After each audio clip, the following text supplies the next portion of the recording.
Hey, what's up, everybody? I got some bad news.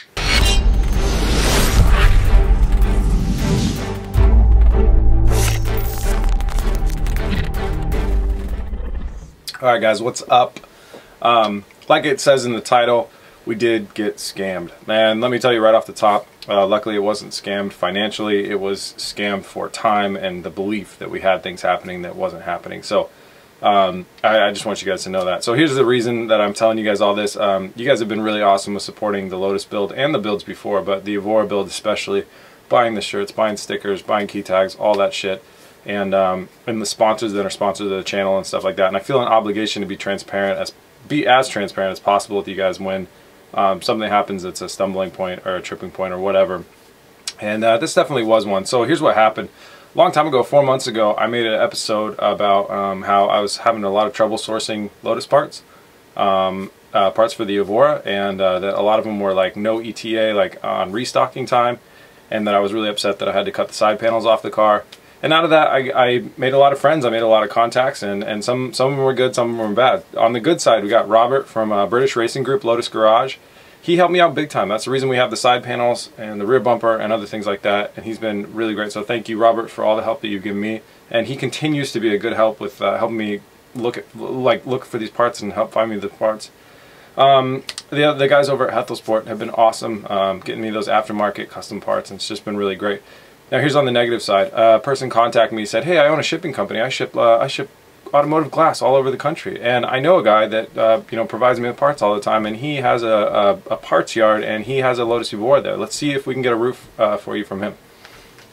Well, there's two options. Either this was a guy just pranking me the whole time, so he got me in contact with this other guy. It took a very long time to even get a hold of him. Once I finally got a hold of him, we got the ball rolling, we started talking about these things. We went all the way through all the parts that I needed. So just the parts that I thought were on the way were like a windshield, rear hatch with glass, tail light, roof, bulkhead glass, and an extra headlight. And a lot of communication went by. The guy sounded really legit. Everything that he talked about, he sounded knowledgeable about. Everything sounded completely above board. I had no reason to think that this was a scam or something, like, this just wasn't legitimate. Eventually, he gets all the parts together. He does a handoff to the guy that I originally talked to about the shipping, and he says, "Okay, I got this thing on a pallet, on a freight, on a whatever, and it's coming your way. So it's on its way, blah, blah, blah," and then all of a sudden contact starts to get a little bit thinner, like I'm not getting a hold of him as easily, and then all of a sudden I'm not getting a hold of him at all. Actually, that's not really how it went. One day, all of a sudden, I didn't get a hold of him at all. So here's what could have happened. Somebody had a lot of fun emailing me, talking with me, whatever, pretending that they were sending me all these parts and never intended on sending, didn't have the parts, probably just sitting in their living room having a blast. Or these two guys were legit and something really bad happened to both of them, which would be really strange, but they could have been running a chop shop and they could have went to jail. But there is email in jail. Or they could have both died in like some freak New York accident that I don't know about. I've done all the background and all the digging that I care to do through the phone numbers and the email addresses and stuff like that, and honestly I just don't really care anymore. They're not getting a hold of me. I gave them about a month. So anyways, that was 4 months. 4 month span from when I thought I had parts coming to where I'm realizing, alright guys, I for sure don't have these parts coming. My next move is to contact Robert at British Racing Group Lotus Garage, because he was like a solid connection with helping me get a hold of Lotus and get these parts. Because Lotus Garage, retails Lotus parts. So anyways, so the parts that we really need now are, I'll tell you about the rear hatch in a second, but I bought a taillight on eBay. I can make the rear bulkhead glass. Headlights I can repair. What I really need are the windscreen, windshield, and the roof. So we hear back from Lotus eventually. We're like, hey, what's the stock on the windshields and the roofs? There is none in stock and no ETA to have more in stock. And this has got me pretty pissed off. Actually, just not as pissed off as the fact that we got scammed and somebody wasted 4 months of my time.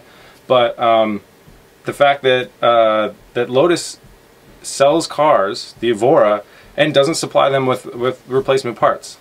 That's just not acceptable as a car company. If you buy a car from a car company that is not out of business, like I didn't buy a Saab, I didn't buy a DeLorean, I bought a Lotus. Lotus is in business. They're over there in Worcestershire or whatever the hell in the UK, and there's fans that live like 2 blocks away from them, and they're not selling us any of these parts. And I think it's because they're using them on the 400, and that's just downright embarrassing. That's just saying, hey, we don't want to blow our production deadlines, probably to make like a board of directors happy or investors happy in Lotus, so we're not going to ship parts out to our owners of the cars because we don't really care enough about them. That's embarrassing. I don't know how you Lotus owners feel. Like, I obviously bought my car for $13,000 and have built it up, so I don't have as much money invested and I don't care as much right now.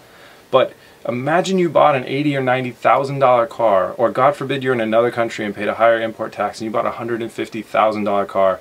A truck drives in front of you, spits a big rock at your windshield and breaks your windshield. Now you don't get a new car. You don't get to drive your car anymore at all until Lotus decides to give you a windshield, which could be 2 months, it could be 3 months, it could be 4 months, it could be 6 months. How much do you think the depreciation on your fucking Evora is in 6 months? Not to mention that the windshield itself costs $1,000. Then you got to pay to get it shipped. And you're not allowed to insure them when you do ship them. So you pay $1,000 and you cross your fingers and hope that it makes it. And we saw how good they are at making boxes, by the way. Yeah, I'm never buying another Lotus after this. But anyways, so very expensive windshield. They don't have any. The roof is reasonably priced. Whatever. They're not giving any. They're not selling any. So if you're a carbon fiber roof manufacturer for the Lotus Evora, hit me up. I will do anything. Not anything, but you know. We could work something out or whatever, but or if you guys know somebody that's got, you know, some sort of salvage thing, whatever, that's actually 100% legit. If you're in the UK, some people do part these cars out in the UK. I will pay the shipping. I'll do whatever I have to do. So here's the problem. I'm trying not to make this long, but damn, I am fucking good at talking. So the problem is we don't have the parts. We have no ETA on getting the parts. It could easily be 2 to 3 to 4 months until we can get these parts. It's a real big bummer. It means I don't get to drive my car in the summer. It means I can't take my car to SEMA. It means a lot of really bummer things. So here's what we're going to do in the time off is, here's what's going to happen for the channel. I'm going to build the Lotus out as far as we can without those two pieces. I'm gonna go as far as we can. And we'll do as much as we can. And actually, funny enough, with the paint scheme, the roof and the rear hatch and the spoiler are black and everything else is white. Well, I happen to have everything else. So I can paint all the white stuff, so that means I can even paint the car. I can do a lot of good stuff. The rear hatch is really funny. I talked to the Lotus Motorsport division. They have a motorsport division, and they sometimes they take parts off of cars to build race cars and whatnot, and then they I bought a hatch from them and sent them the money, and now they're not talking to me either. I sent them the money and I got no email back. So that's funny enough, but I will either get a hold of them or get a refund. But so in the time off, what's going to happen is the BRZ needs a little bit of work done to it. It needs a front bumper painted, and it needs some, I've learned some stuff. I've driven about 4,500 miles on that car now, and I've learned some stuff about it, and it needs some finishing touches. So the bumper needs a repaint. We need new brakes and rotors on there. And, I need to improve some of the mounting on the Rocket Bunny kit. So I will build the Lotus until I get to the stopping point where we are probably most likely going to get to, because I don't have the parts that I thought were on the way for the last 4 months. And then, excuse me, then we're going to work on the BRZ. Then I'm going to work on the Camaro and the Mustang. I can't get both of those in the shop with the Evora in the shop, and since the Evora won't have a roof, you know, that's going to be a little bit tricky. A roof and a windshield. That'll be a little bit tricky, but we'll get one in the shop at a time, or work on the car on the outside, or whatever.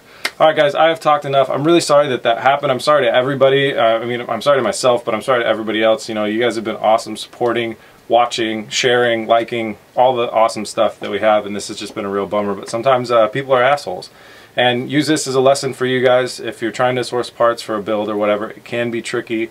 I normally have always had a really great experience doing this, and there are some positives. I've met some awesome people. I met Robert from British Racing Group. I met the guys over at Hethel Sport, and I have met a lot of awesome fans. I met this guy Derek that ended up, he sent me that one side rail for the front subframe, and he sent me the impact bar that we're using now. It's been a super awesome connection meeting him. He's got like 3 Evoras he's working on right now, and he just bought one for parts, but unfortunately it caught on fire and literally burnt all the parts that I needed. And so it's not any helpful for me, but or very helpful for me. But anyways, there is a positive side of this, which is I met a lot of good people and had a lot of fun doing that. But I felt a little bit of responsibility to explaining to you guys why the build's going to get delayed, why we're going to have to move on to other cars before it's finished. And it's a little bit of like, damn, it sucks to not finish the thing and drive off into the sunset like we all want to do. But it's going to be like, finish the thing, wait a month, and then finish it again, and then drive off into the rain set. Snow set? I don't know. That's it, guys. Thank you very much all for the support. I don't want to plug anything. Just please remember to like and subscribe. And thanks so much for watching. Peace!